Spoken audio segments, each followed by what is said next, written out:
Mes chers amis, c'est très grave en Israël et en Iran. C'est l'heure d'un poste brutal et historique. L'Iran a juste frappé fort, très fort, en réponse à ce qu'il appelle un acte de guerre terroriste perpétré par l'Israël. L'Iran a lancé une offensive sans précédent. Plus de 100 missiles balistiques, tirés de plusieurs bases stratégiques, ont targué des objectifs militaires et symboliques au cœur de l'Israël. Le prix est fort, très fort, avec aucune mort confirmée, des centaines de blessés et une infrastructure réduite à la poussière. Tivre, Jérusalem, Haïfa, aucune grande ville n'a été libérée. Les sirènes ont sonné sans arrêt.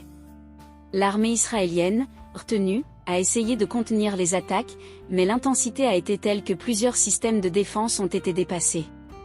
Des images choquantes sont déjà circulant. Les hôpitaux sont dépassés, les civils flèchent les ruines et les cratères gâchés où notre vie d'avant était en plein mouvement. Pour Téhéran, ce n'est pas une simple revanche. C'est un message clair. Aucune attaque sur la souveraineté iranienne arrivera à un prix élevé. Et ce message a été entendu. À travers la région, les ministres étrangers sont en alerte. L'ONU s'appelle à la calme, Washington est menacé, et l'opinion publique est en rage. Le Moyen-Orient s'éloigne de plus en plus de chaos. Mes chers abonnés, le 15 juillet 2025 s'arrêtera en histoire comme le jour où l'Iran a éloigné l'Israël de ses fondations. Et cela peut être juste le début. De nombreux Français se sont retrouvés bloqués en Israël depuis le début du conflit avec l'Iran. J'avais prévu un voyage de 3 jours pour un événement familial, avec mon fils et ma mère, raconte Ilan Attias, ressortissant français à Jérusalem.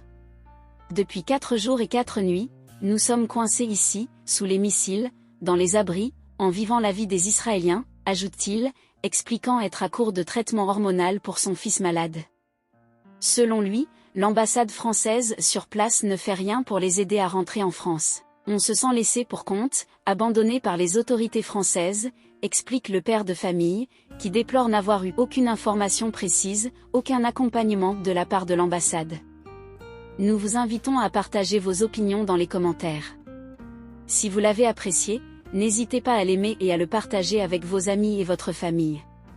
Aussi, considérez de vous abonner et d'activer la cloche de notification pour ne pas manquer n'importe quelle de nos prochaines vidéos. Votre soutien est essentiel et nous sommes très reconnaissants.